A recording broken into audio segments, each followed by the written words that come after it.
Bom, meus irmãos, nós estamos chegando no domingo da Páscoa, né?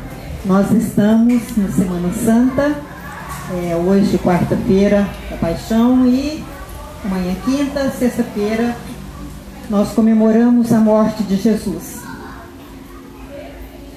Mas hoje em dia nós não vemos quase falar na Sexta-feira Santa, né? A gente vê falando no domingo de Páscoa. É o domingo de Páscoa o dia mais importante hoje em dia. Mas por quê? Será por quê? Será que nós estamos esquecendo a morte de Jesus? Nós estamos esquecendo a crucificação daquele que veio para nos salvar? Eu acho que não.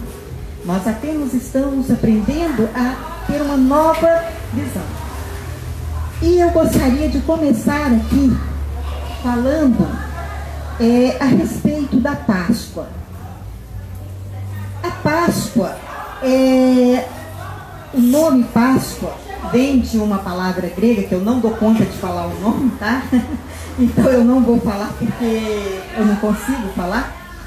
E essa palavra então quer dizer pular, passar. É quase igual pesquio, né? Uma coisa assim, mas eu não consigo a pronúncia correta.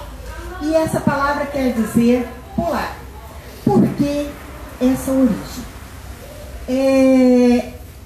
Muito antes da vinda do Cristo, o povo já comemorava, principalmente os hebreus, né? Eles já comemoravam a Páscoa, que era a festa que eles já tinham, a festa de colheita, a festa de solstício, né? E com essa festa, eles tinham um costume. Eles pegavam um cordeirinho, levavam para casa e ficavam com aquele cordeirinho ali por uma semana, mais ou menos, às vezes até mais que uma semana. E aquele cordeirinho passava a fazer parte da família. Ficava ali junto da família. Aquele cordeirinho era tratado, as crianças brincavam com ele. Por fim, ele se tornava quase que um membro da família, né? Porque todo mundo gostava muito daquele animalzinho. E então, no último dia, né? No último dia da semana, aquele animal era sacrificado. Ele era o costume deles, né? Era o sacrifício oferecido ao Criador, né? Eles faziam aquele sacrifício. Então ali eles sacrificavam aquele animal e comiam o animal. Por que isso? Eles tinham a concepção de que aquela passagem, aquele sacrifício devia ser com sofrimento. E o sofrimento era simbolizado pela perda de algo querido, que era aquele cordeiro. Vocês já viram em muitas passagens religiosas, a gente vê falando Jesus, o Cordeiro de Deus, não é? Por que o Cordeiro de Deus? O cordeirinho passava com aquela família uma semana, às vezes 15 dias. Jesus veio e passou conosco, com seus discípulos, com seus apóstolos. Ele passou 3 anos. Foram 3 anos de convivência. Eles trabalhando juntos, pescando juntos, indo buscar as pessoas doentes juntos, curando juntos, fazendo todas as coisas juntos. Por 3 anos. E no final desses 3 anos, Jesus reúne os 12 apóstolos, os seus discípulos, e diz para eles: filhos, a partir de agora vocês caminharão sozinhos. Eu tenho que ir. Eu preciso ir. E foi justamente neste momento em que ele se transformou no cordeiro imolado. Porque foi o que ele disse para os apóstolos: a partir de agora, então, vocês terão que caminhar com suas próprias pernas. Não terão mais a minha ajuda, não terão mais a minha companhia. Assim como aquelas crianças já não teria mais o cordeiro para brincar, para ser a diversão deles no dia a dia, né? Assim também os apóstolos, os discípulos com o Cristo. E acontece que o Cristo foi colocado numa cruz, foi apedrejado, foi espancado, né? Sofreu tudo aquilo e foi levado. Aí, segundo, como é o nome do autor? Agora eu me esqueci o nome do autor. Mas tem um relato de um dos autores de um espírito que diz o seguinte, que quando Jesus estava na cruz, quase no momento dele morrer, dele expirar, como eles dizem, né? Aconteceu uma coisa, uma grande legião de anjos, uma grande legião de espíritos desceram até a cruz, vieram para receber o seu espírito, né? Porque era o momento dele partir. E naquele momento, então, Jesus viu um dos anjos que se aproximava e pediu que ele se aproximasse mais. E ele se aproximou, Jesus falou alguma coisa com ele e ele saiu rapidamente. Segundo esse espírito que relata, ele havia dito ao espírito que quisesse-lhe, prestasse-lhe um último favor como encarnado, que fosse até o campo onde Judas acabara de ser, de morrer, né, de suicidar, para assistir o espírito de Judas. E rapidamente esse espírito então saiu, segundo eles era um espírito bem evoluído, e foi então ao encontro do espírito de Judas para poder cuidar do espírito de Judas. E em seguida Jesus entregou todos ao Pai, né, e disse: Senhor, perdoai-os porque não sabem. Então nós vimos que até no momento último que Jesus estava ali, ele estava dando ensinamentos para nós. Ele estava nos ensinando a amar, amar de verdade, amar incondicionalmente. E o que é isso, um amor incondicional? A gente fala tanto de amor, né? Mas o que é um amor incondicional? A gente geralmente fala assim: ah, eu amo fulano porque o fulano é bonzinho. Ah, eu amo fulano porque o fulano é meu filho, é meu primo, é meu parente, né? Ah, é meu vizinho. Mas quando o meu filho, o meu irmão, o meu vizinho faz alguma coisa que me desagrada, eu aceito? Dificilmente eu vou aceitar, não é mesmo? Então isso não é amor incondicional, porque nós colocamos uma condição: eu amo, mas tem que ser do meu jeito. Eu amo, mas precisa ser assim, como eu quero. E não é isso que nós devemos fazer. Jesus veio nos ensinar a amarmos incondicionalmente. Nossa, o fulano é assim, paciência, eu amo ele assim mesmo. Eu quero ver se eu consigo ajudá-lo, eu preciso ajudá-lo. Vocês imaginam uma traição como foi a de Judas? Né? Vocês já imaginaram? Uma pessoa que está com você o tempo todo, que está do seu lado o tempo todo, falando que te ama, falando que está do seu lado o tempo todo, que quer o seu bem e de repente te vende? É uma situação complicada. E mesmo assim, no último momento, Jesus pede àquele anjo que vá até onde ele suicidou e cuide do seu espírito. E receba o seu espírito e o encaminhe. Quer uma prova de amor maior do que essa? É muito grande, né? E isso é a Páscoa. Isso é a passagem.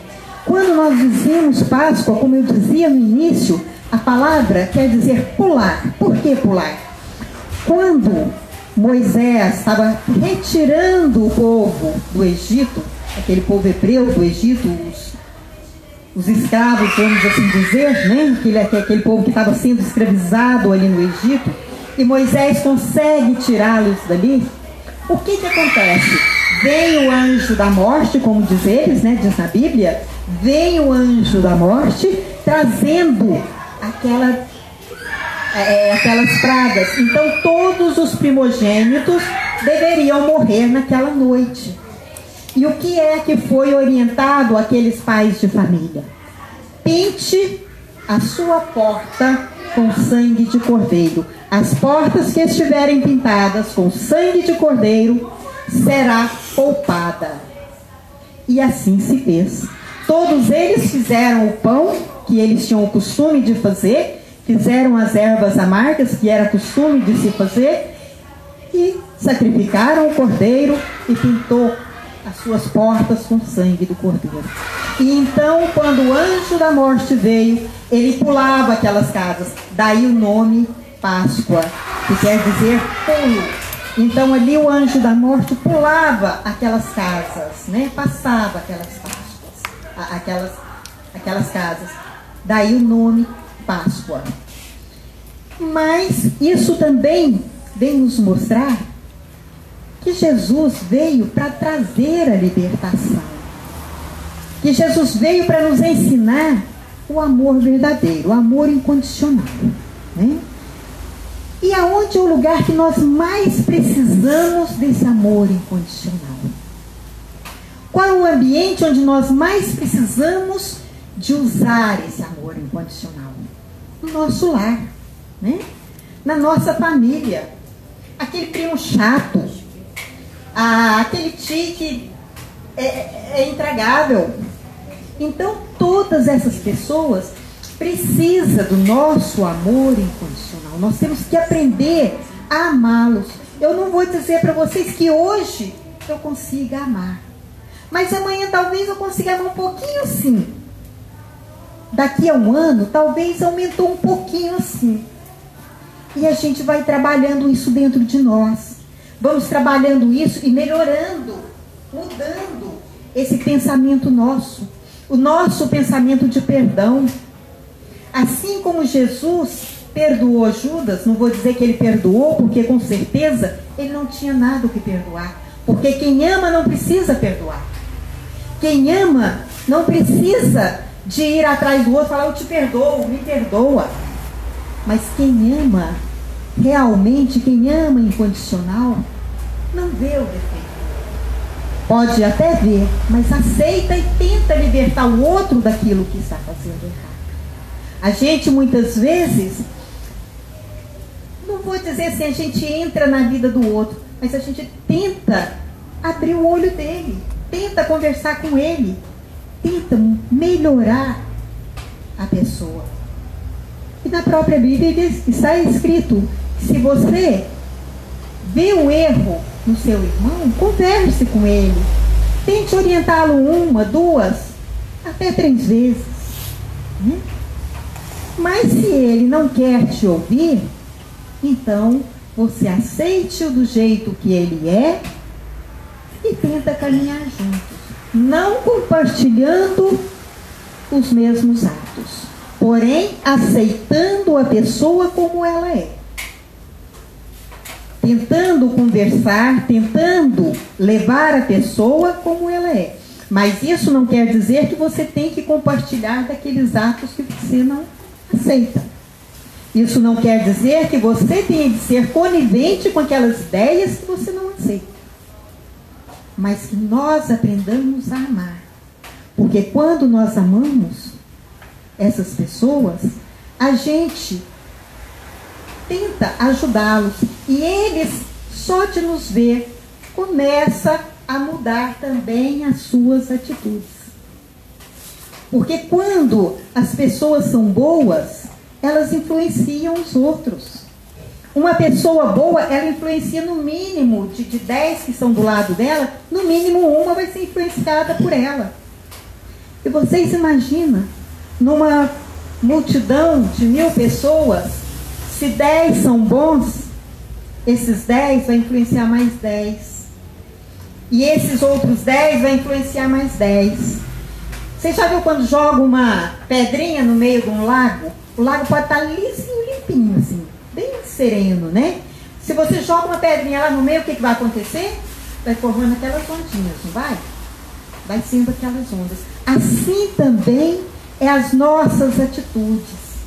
assim também aos nossos sentimentos. Nós vamos mexendo com essas camadas que estão mais próximas e aquilo vai refletindo no outro. Às vezes um pouco mais leve, mas vai mexendo com todos os outros que estão à nossa volta. E quando nós vemos uma atitude certa nossa, se tornou exemplo para 1000 pessoas. Então que nós pensemos sempre nisso, que nós busquemos sempre ser exemplos, que nós busquemos sempre ser a força para os nossos irmãos que estão do nosso lado, que a gente seja o sorriso para o nosso irmão. Quantas vezes a gente passa por uma pessoa, a gente nota que ela está triste, a gente passa assim mesmo, vai embora, né? Às vezes nós temos vontade de chegar, a gente vê uma pessoa triste, a gente tem vontade de chegar e abraçar ela. Ah, não vou fazer isso não, de repente ainda vai me dar uma patada. É ou não é? A gente pensa, né? E não tem coragem de chegar.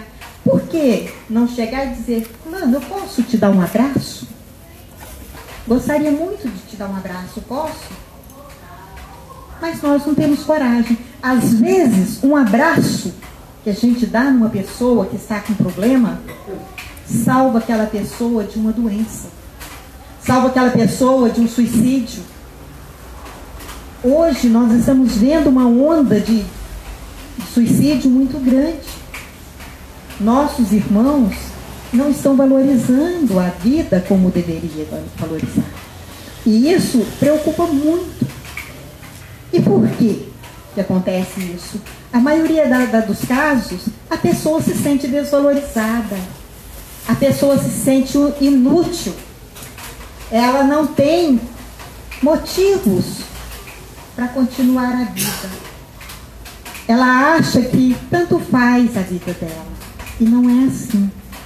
Nós sabemos que nós estamos no lugar certo, com as pessoas certas, com as atitudes que deveríamos tomar.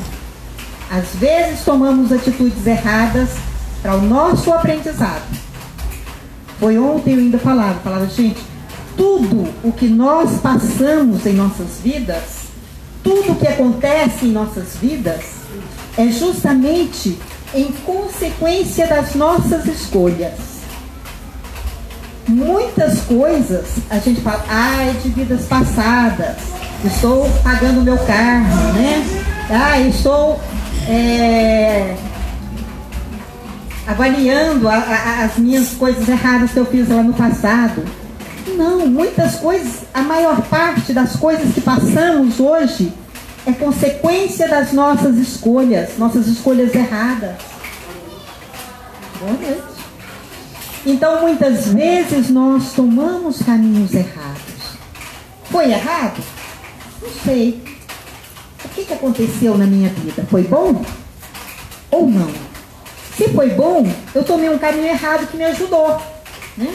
Mas e se foi errado? Eu terei de voltar lá atrás, retomar o meu caminho e recomeçar aquela parte da minha vida. Tudo isso são das nossas escolhas.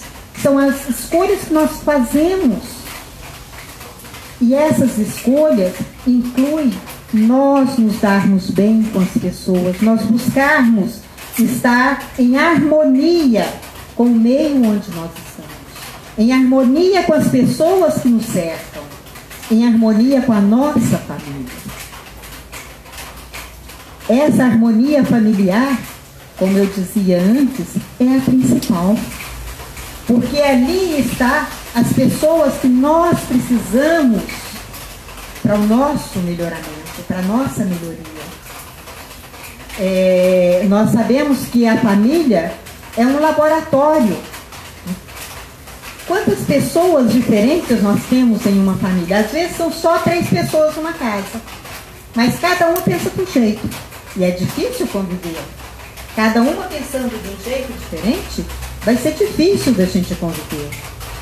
Mas nós conseguimos. Nós podemos conseguir. Ah, eu tenho gênio forte, o fulano tem também. Nós dois nem conversamos. Será? Será que nós não estamos juntos para a gente aprender a mudar esse pensamento nosso? Para nós aprendermos a amolecer o nosso coração, a entendermos o outro? Então, a Páscoa vem para que a gente reflita sobre tudo isso, para que a gente traga esse sacrifício de Jesus para as nossas vidas, pensando, valeu a pena o que Jesus fez por nós? Se fosse eu no lugar de Jesus, eu faria o mesmo? Eu teria coragem de me entregar pelos outros que eu nem sei quem são? Por pessoas que me traem, por pessoas que me xingam, que falam as coisas ruins para mim? Será que eu teria coragem de fazer como Jesus fez? Difícil, né? Muito difícil. Mas nós vemos que as pessoas acharam isso muito pesado. Essa Páscoa, essa passagem, a gente pensar que Jesus fez tudo isso para nos resgatar, para nos mostrar um evangelho novo, para nos mostrar uma caminhada nova. Mas aquilo estava pesado. E o que aconteceu? As pessoas inventaram o ovinho de Páscoa, inventaram o coelhinho da Páscoa, porque é muito mais fácil você trabalhar com o ovinho de Páscoa, com o coelhinho de Páscoa, e ensinar para as crianças sobre... Você gosta de Páscoa, né, Janete? Então, mas assim, é muito mais fácil você trabalhar mostrando a renovação com o coelhinho, com o chocolate e tudo, do que você mostrar essa verdade dura de Jesus, do que você mostrar essa realidade sofrida que Jesus passou. É muito mais fácil. Então, nós temos que buscar nem tanto lá e nem tanto aqui. Né? Que nós busquemos a mediação, que sejamos intermediários, que nós busquemos mostrar, sentir o que Jesus queria que nós sentíssemos, que é vida nova, homem novo, ser espiritual novo. Nós precisamos nos renovar, porque a Páscoa, hoje a gente vê em todos os segmentos religiosos, né? Páscoa quer dizer passagem, renovação, melhoria. Então que nós busquemos ser melhores, que nós busquemos essa paz para dentro de nós, buscando ser pessoas novas, buscando ser gente nova, fazendo com que aqueles que estão do nosso lado também se renovem. Que todos possam buscar essa paz interior. O que é muito difícil quando você não tem paz. Você não dorme, você não come, você não consegue trabalhar normal, né? Isso é a falta de paz. Então que nós aprendamos a buscar essa paz para dentro de nós. Que nós aprendamos a olhar nos olhos dos nossos irmãos que estão junto de nós. Hoje, dificilmente as famílias se encontram e se olham nos olhos, porque está todo mundo muito preocupado com o trabalho, preocupado na correria, preocupado com o celular que não para, né?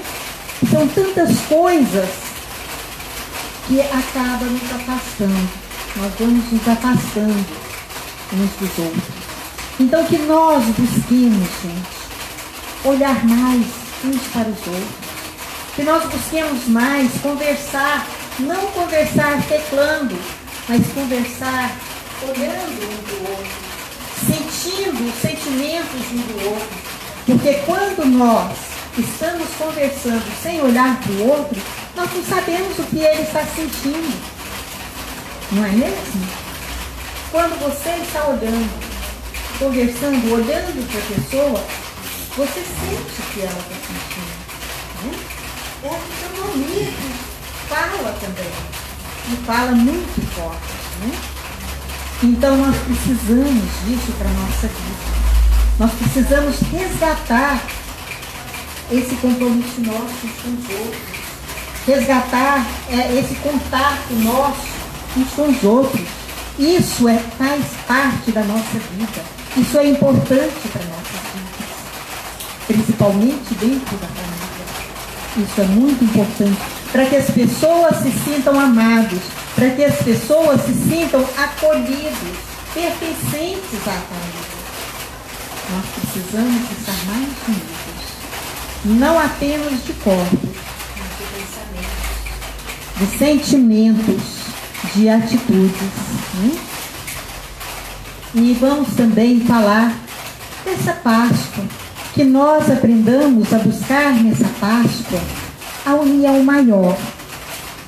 Não posso te dar um ovo de Páscoa igual você quer, filho, mas te dou um abraço. Vamos sentar aqui e eu vou conversar com você, te ensinar o que é essa Páscoa. Vou te ensinar o que significa a Páscoa.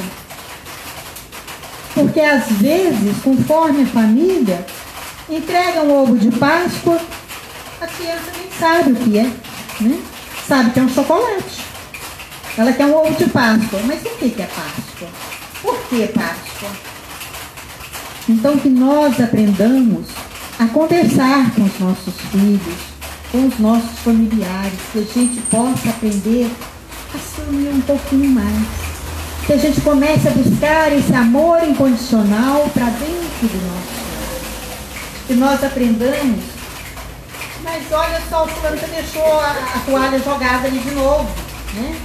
E a gente fica bravo com o filho, ou com o marido, ou seja lá como for, às vezes a gente fica bravo, né? De ter deixado ali. Então que comecemos a entender esse lado dele. A gente pode até falar, mas não fala bravo, né? A gente falar com carinho. A gente mostrar, olha, se você deixa aí, vai molhar, vai atrapalhar e tal. Mas que nós aprendamos a conversar dentro dos nossos lares, né? Que nós aprendamos a levar um pouco mais de harmonia, de serenidade para dentro dos nossos lares.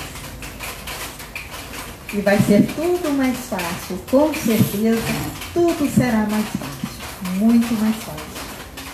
Gente, uma boa noite, que Deus abençoe e proteja todos nós, que a gente tenha uma Páscoa muito feliz, né? Que nós sintamos esse amor de Jesus dentro de cada um de nós. Que nós sintamos esse perdão, esse carinho de Jesus dentro de cada um de nós. Que nós tenhamos a serenidade que Jesus teve durante toda a sua jornada junto dos apóstolos, junto dos discípulos. Que nós saibamos respeitar, amar, entender os nossos irmãos, a todos os nossos irmãos. Que essa Páscoa seja renovadora para todos nós. Uma boa noite.